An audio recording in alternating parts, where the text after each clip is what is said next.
We were together last time talking about state capitalism and said the majority of labor, capital, and resources are owned by private citizens, but the government intervenes to ensure equal goals are carried out. That is very similar to what America is like. And just to kind of show you a chart here, almost picture it like this, the differences between socialism and capitalism. That middle area right here is kind of like that middle ground. Kind of think of it like this. This is kind of how it would look. Radical capitalism would be on the far right of this, and it's furthest away from where we probably are, which is in between that border of socialism and capitalism. And so then you have classic liberal here, and you have state capitalism here. And like I said, we are kind of probably fall somewhere into this area. You don't necessarily need to draw out this chart if you don't want to, but just kind of might help you visualize kind of what we're talking about here. Next, let's move on to socialism. And socialism has become a big deal in America the last several years with Bernie Sanders trying to run for president twice under the socialist mindset, the socialist ideals. He actually runs as an independent. We talked about this earlier in the year, how he's not really a Democrat, he's not really a Republican, but the Democrats have embraced his philosophy. And the idea behind socialism, just like capitalism, there's different kinds. And probably the most popular kind is the European socialist democracy. This is where a state or a country takes control of all vital types of industries, such as transportation, communication, which would be like your cell phones, AT&T, Verizon, Sprint, T-Mobile, whatever.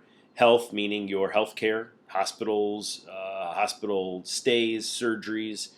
Energy, meaning giving you guys electricity to your house. And finance, meaning they're in charge of all the banking and all of that type of stuff. You could even, in theory, put education under this as well.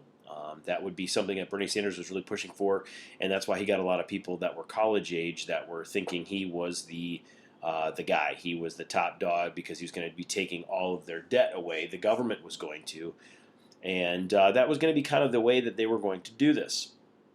But the state or the country takes control of all vital types of industry, and then smaller non-essential businesses are owned by individuals, but they're still very regulated. This would be like a flower shop or a lawn mowing business. Like these are businesses, and I know we're using the word non-essential here, and I've heard a lot of people say that there's no such thing as a non-essential worker or non-essential business.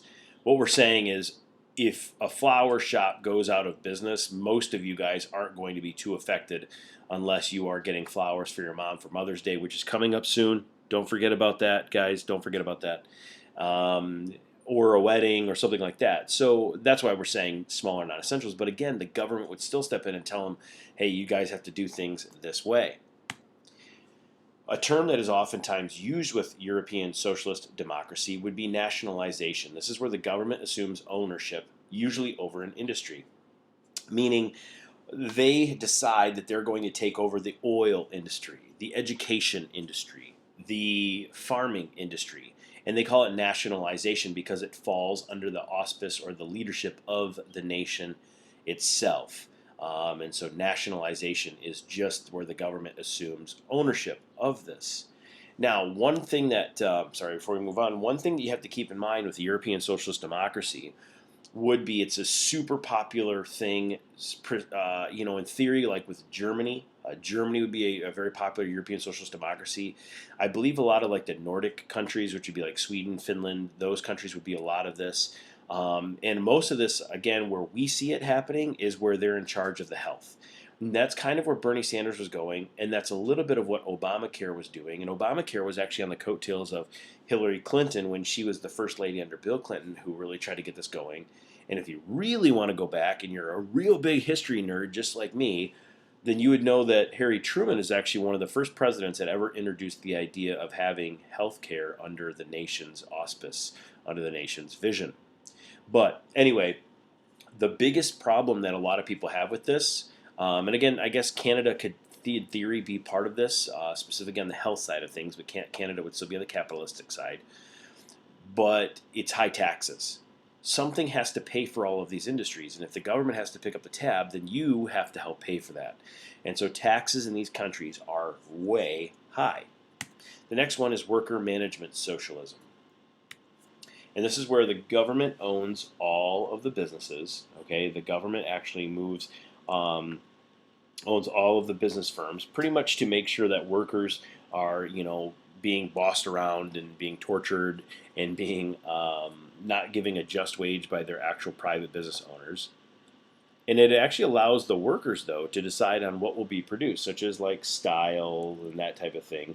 But the workers actually collectively decide what is actually going to be produced. So they're like, hey, this is a good seller. We should try to do this. And so that would kind of be what they would do here.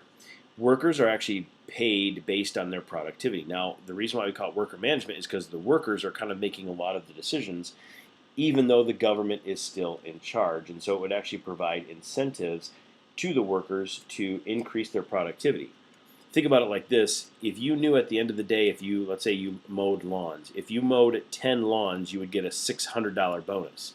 What are you going to try to do? You're going to try to work hard. You're going to try to work fast and quick to try to, mow as many lawns as possible in order to get that bonus. That's kind of the idea here.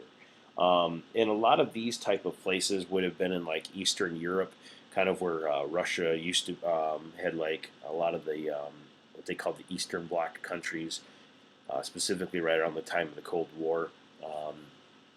Czechoslovakia, those countries. Well, I guess now it's Slovakia and Czech Republic, would have been those type of socialist countries. Workers are paid from the business profits. So again, if the business is doing well, then the workers are doing well. Whereas if you look at capitalism, if the business is doing well, the workers don't necessarily get the profit there. And we'll talk about the comparison of the two. Next, you have centralized socialism. And this is where the government is central owner and decision maker in all economic affairs. So think of it like this. When you guys think of socialism itself, this is probably what you guys think of. Okay? You guys, for the most part, probably wouldn't think of a European socialist democracy. This is where you think of the government as central owner and decision maker of all economic affairs. This would be like the opposite of radical capitalism. Okay? Karl Marx is actually the guy that came up with a lot of this idea. He actually envisioned this type of socialism for the world. And he did this in his book or his document, The Communist Manifesto.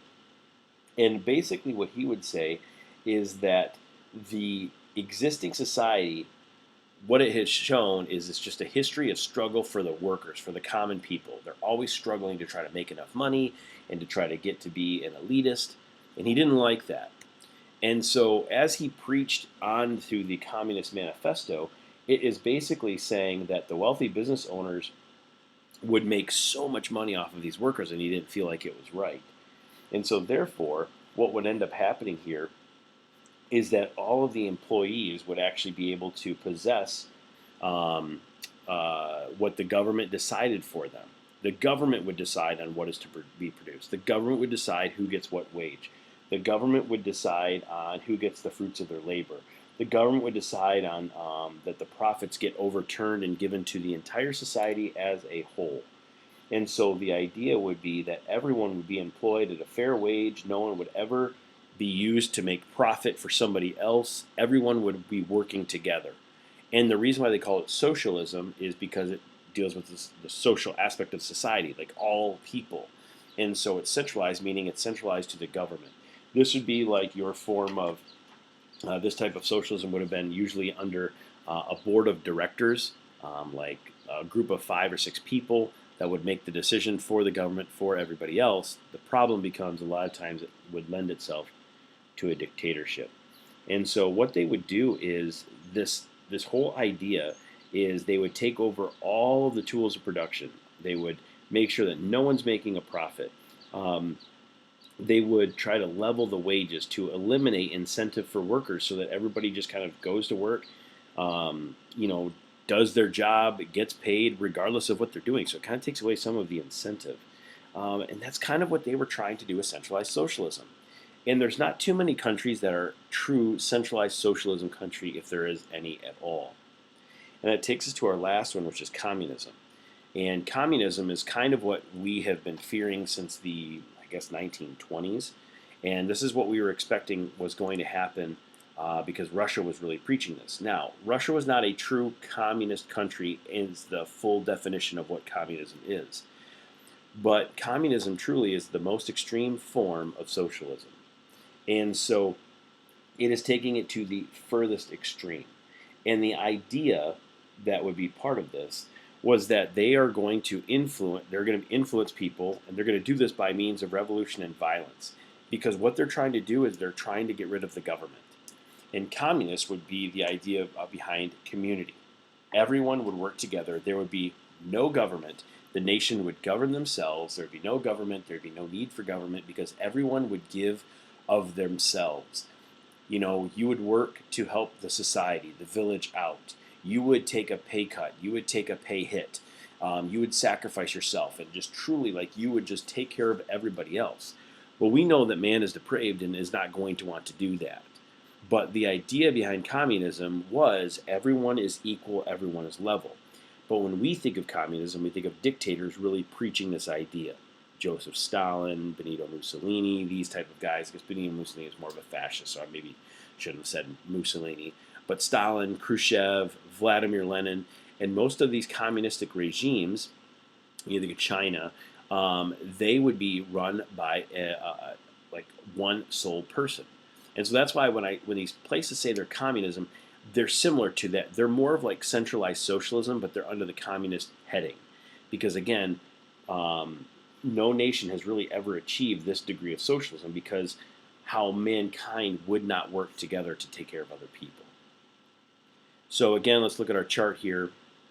This would be kind of like the socialism side. So again, you got capitalism over here, but you've got your European socialist democracy, which would be people that we would deal business with. Like I said, the Germans, Swedes, those group. Worker management, centralized socialism. This would be more of like your China probably here. Although China can kind of come into a little bit of this stuff on some things, but this would kind of be where they are at here.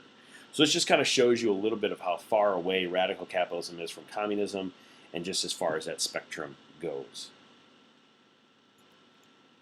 So now let's move to comparing capitalism and socialism. Socialism itself, actually I'm going to do this. Let's keep going. Socialism itself, and we're going to go through this pretty quickly, is generally tried to be based on equality. And they want a classless society, meaning you don't have an upper class, you don't have a middle class, you don't have a low class. Everyone is the same. They also want low unemployment because everyone is working for the government. So you have very low unemployment numbers because everyone is at work because the government is sanctioning, deciding, and again, this is socialism at face value.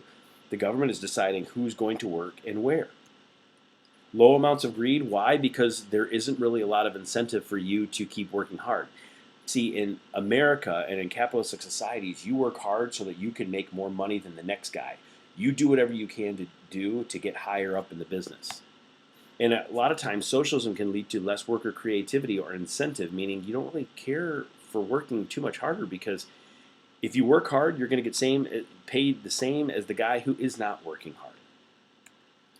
And then let's get to capitalism. And capitalism is based on freedom of choice, meaning you and I get to decide if we want to go to Home Depot or Lowe's. We get to decide on going to McDonald's or Burger King or Chick-fil-A or Culver's. And I would probably go Chick-fil-A, Culver's, McDonald's, and then Burger King if I had to place those in order. Not that any of you truly care. Worker incentives, mainly because you feel like if you work hard, you will move up in the company. If you work hard, you'll get paid more. You'll get a better position. You'll get a more powerful position over other workers. Worker creativity, again, you would act like an entrepreneur. You would work and you'd be like, man, I figured out how to do this, and so therefore I'm going to make my life better, and I'm going to make everyone else's life better, and I'm going to become rich. And so you try to become creative in creating new products and new ideas and new businesses. Capitalists generally enjoy a higher standard of living, meaning they tend to make more money. They tend to have more possessions.